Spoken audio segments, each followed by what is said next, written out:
How does a story end? Better yet, when does a story end? I began this series not sure how to start, so it only seems right to not know how to end it. But as my time in Japan draws to a close, this video series is also inevitably ending, though I know it will not be the end of stories and discovery of Japanese culture and history. Besides, there's a million things I haven't done yet. So prepare yourselves when you ask me, did you see Mount Fuji? For me to say no. Did you ride the Shimanami Kaido? Also no. Did you try the fluffy Japanese pancakes? Also no. But I did have raw egg, a long-time phobia of mine. I planted rice. I played the sanshin, a three-stringed instrument from Okinawa. I watched the stars over the Shimanto River. I sat and watched the Pacific Ocean from Cape Muroto, and I saw a beautiful sunset on a boat going towards Hokkaido.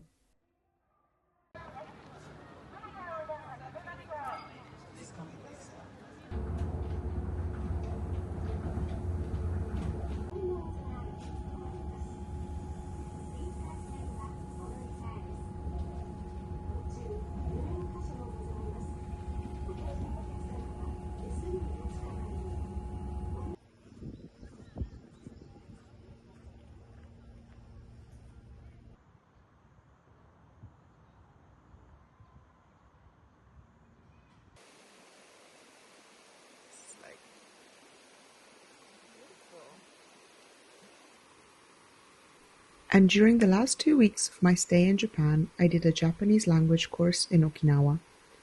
Why do this at the end of my trip, you might ask? Well, the practical answer is that the school I wanted to attend only started 2 weeks before the end of my trip. And while, yes, it probably would have been useful to know what I learned at this school beforehand, learning Japanese more at the end of my trip really helped me reflect and look back on every interaction I had had on the trip, whether in a restaurant, a scheduled activity, taking public transport, or just being approached by strangers. They say hindsight is 20/20, and linguistically, it is probably 40/20. It was a great challenge and exercise in humility to try to learn and wrap my head around a language so different from those I have studied before.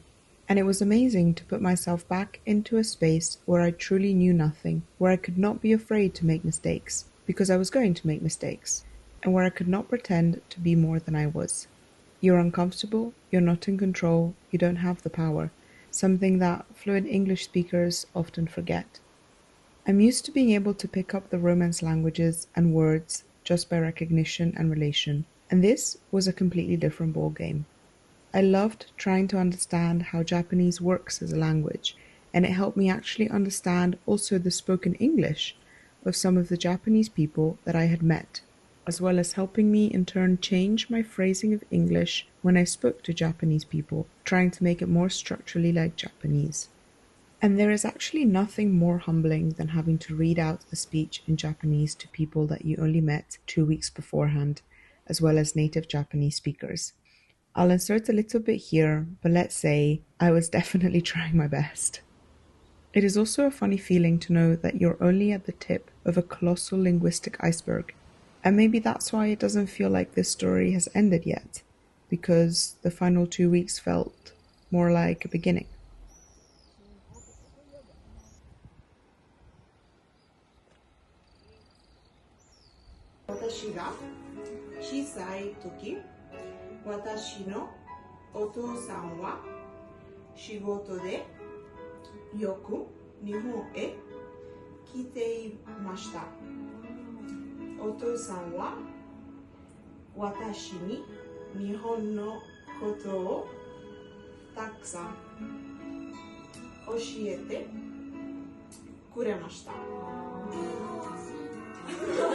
I also wanted to come and study in Okinawa because this prefecture has its own particular and complicated history. I had initially planned an episode similar to that of Hokkaido, but I felt it would not be done justice because I did spend these 2 weeks mainly in language school. However, I did learn as much as I could about Okinawan history, which was also unknown to me. Okinawa Prefecture is a collection of islands, the main one being Naha, with other smaller ones, Zamami, and Tokahashi, south of the main Japanese islands Honshu, Shikoku, Kyushu, and actually closer to Taiwan. Okinawa is a recognized blue zone, with health and longevity in its population, distinguished by a diet rich in goya, a bitter cucumber.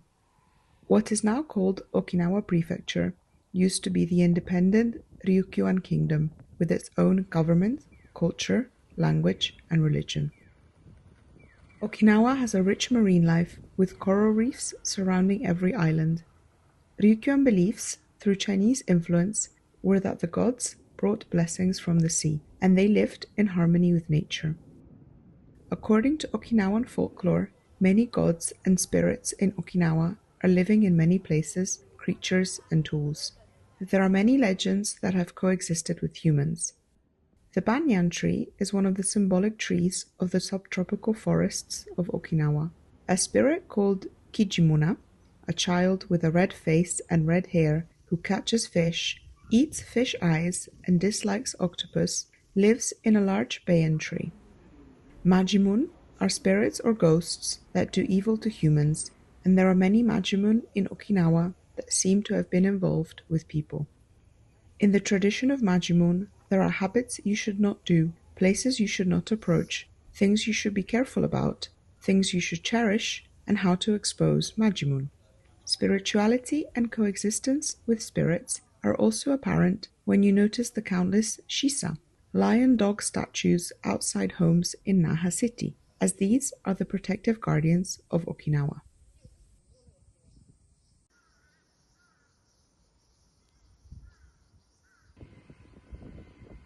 In prehistoric times, the early German period, between 5,500 and 12,500 years ago, the Ryukyuan civilization emerged. Seafarers who traded with Kyushu and China, as attested to by archaeological finds. In the late German period, about 3,200, 5,500 years ago, what is called Ryukyuan culture emerged.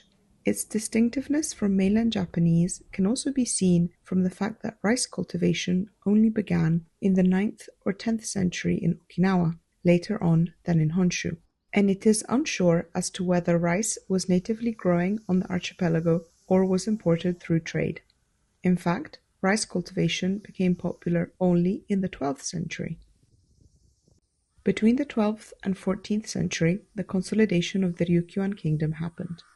From the 12th century, kusuku, fortified citadels, began being built, defining this era, and different sanzan, powers, battled over who ruled the land. The Lord Shisho and his son Shohashi from the Sashiki area won, establishing the first Sho dynasty of the Ryukyu kingdom as its rulers. They strengthened their power through sakuho, recognition from the Chinese emperor as the kings of neighboring countries, and tribute, shinko or choko, to the Ming dynasty in China, and consolidated their control over smaller, further away islands such as Amami, Kumejima, and Yaeyama through a strategic religious system centered around local priestesses who lived on the islands and enacted the agenda of the government through festivals and rituals, and reported to higher-up priestesses back on Naha and the king, who ruled in Shurijo Castle. Shurijo Castle was the stronghold of the kingdom's power, and Ryukyuan history was determined by moments in battles when this castle was either taken over or surrendered. The history of the Ryukyu kingdom, in turn, began against this backdrop of a close relationship with China. The kingdom was strong through trade with China, Japan, and Korea, but also with the rest of Southeast Asia. In fact, many items reached Japan thanks to strategic passing through of the Ryukyu kingdom. In 1609, the Ryukyuan kingdom was invaded by and lost to the Satsuma, backed by the Tokugawa shogunate, and began to pay tribute to Japan, as per the Edo period requirements. However, paying tribute to Japan and China were occasions to demonstrate the independence of their kingdom. Ryukyu strove to display Ryukyu style in terms of culture in order to exist as a unique kingdom while maintaining these relationships with China and Japan.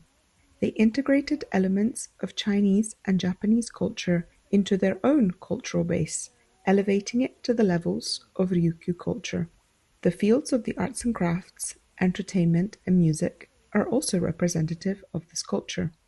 As Japan's hold over the islands increased, the Ryukyuans adopted more Chinese beliefs and customs, such as Confucian studies and feng shui, showing greater desire to be associated with China. Under restrictions imposed by the Tokugawa shogunate in the Edo period, it was difficult for the Ryukyuans to trade with the West or other countries as they were used to.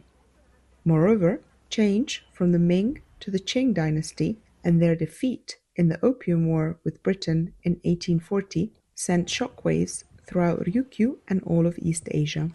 The Ryukyuan economy was based on farming, the production of specialties, and trade. Farmers with huge tax obligations suffered badly, as many times disasters and famines struck. The Ryukyuans as well did not earn much profit through trade and were sometimes in deficit. The government, struggling under financial difficulties, started to meet its expenses by incurring debt, exhausting the kingdom even more. With the establishment of the Meiji government in 1867 and its programs of modernization, a decision was made by the wider Japanese government to treat Ryukyu as part of Japan. On the pretext that shipwrecked Ryukyuans were murdered in Taiwan in 1871, the Meiji government prepared to annex the kingdom to Japan. The Meiji government then sent its military and police to the Ryukyu kingdom in 1879 and forced the Ryukyuans to surrender Shurijo Castle because they were opposed to incorporation into Japan. The Ryukyu kingdom fell after the last king, Shotai, and his ministers abandoned the castle.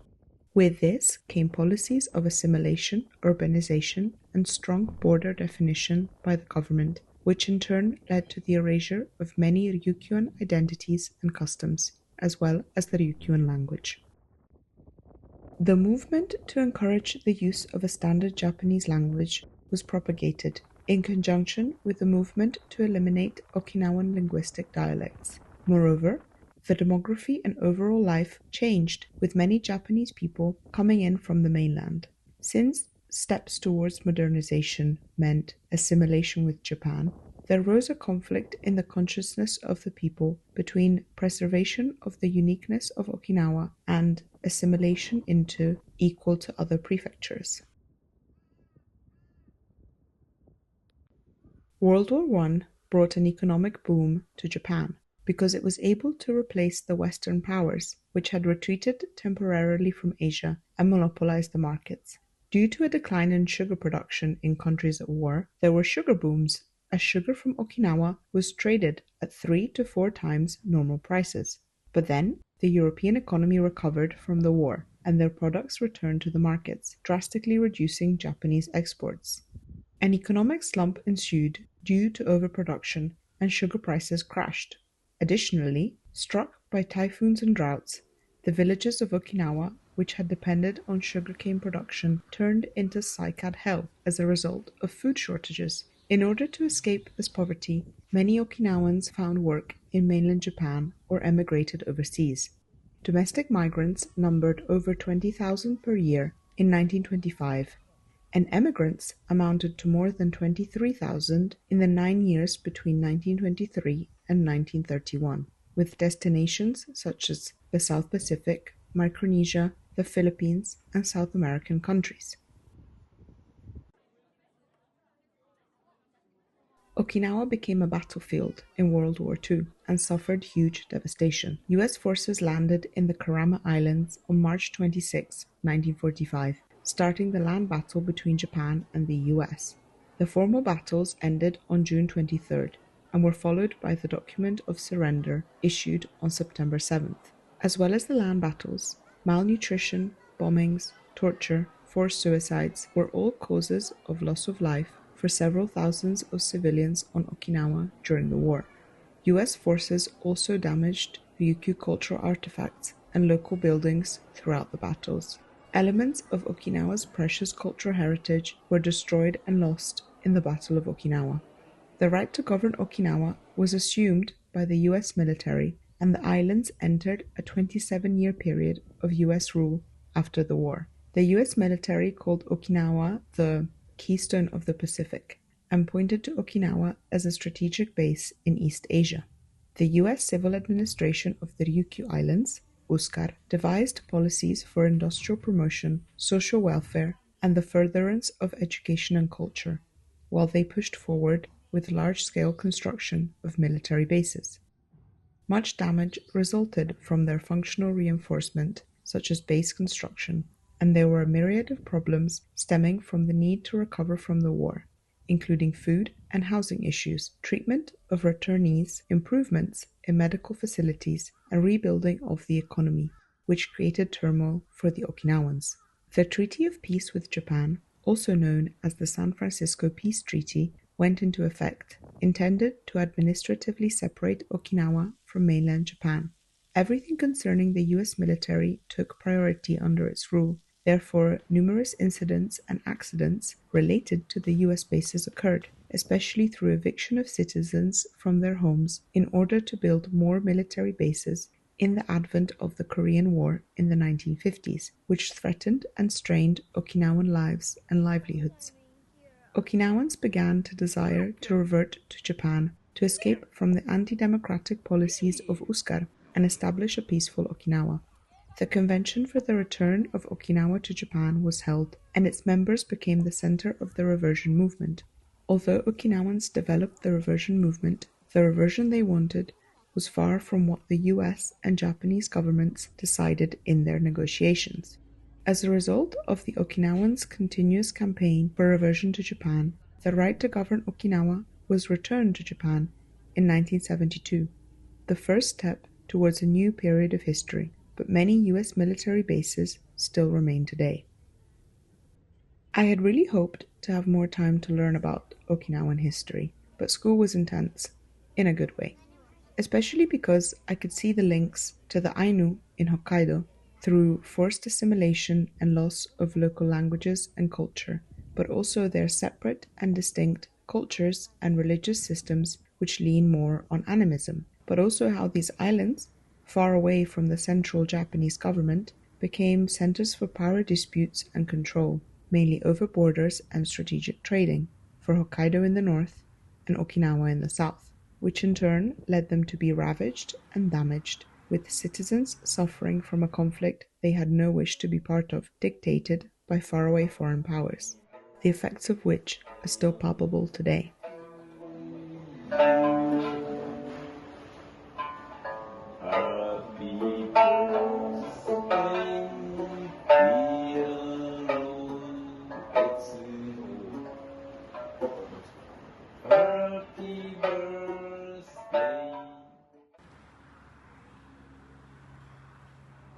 I will miss the Japanese version of English words which are used in daily life, such as kado, card, parasoreru, parasol, beddo, bed, biru, beer.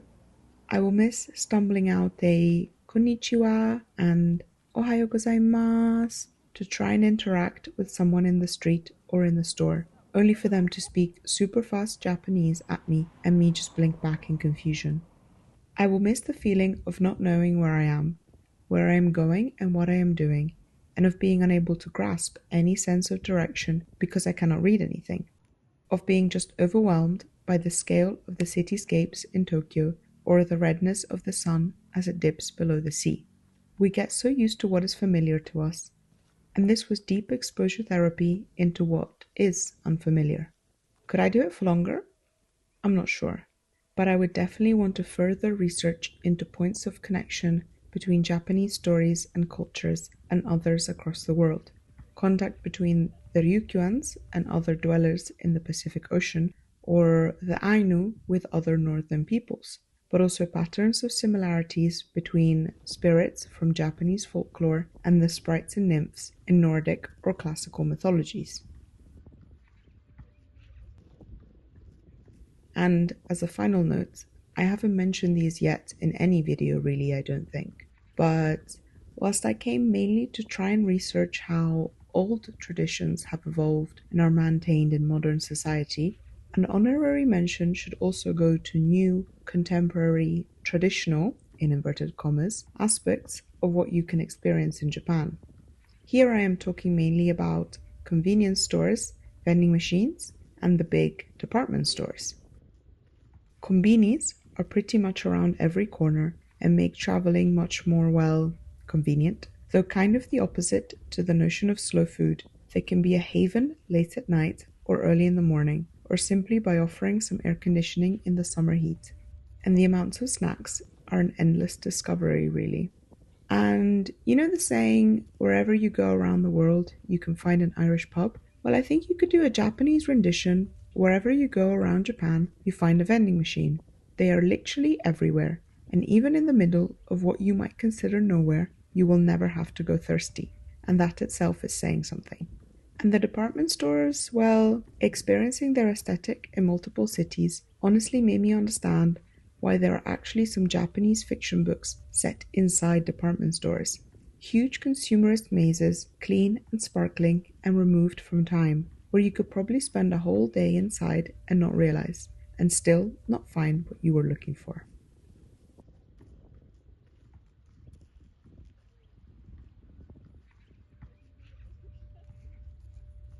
When I first read about the Kichimuna girl demon whilst in Okinawa, it almost seemed too good to be true.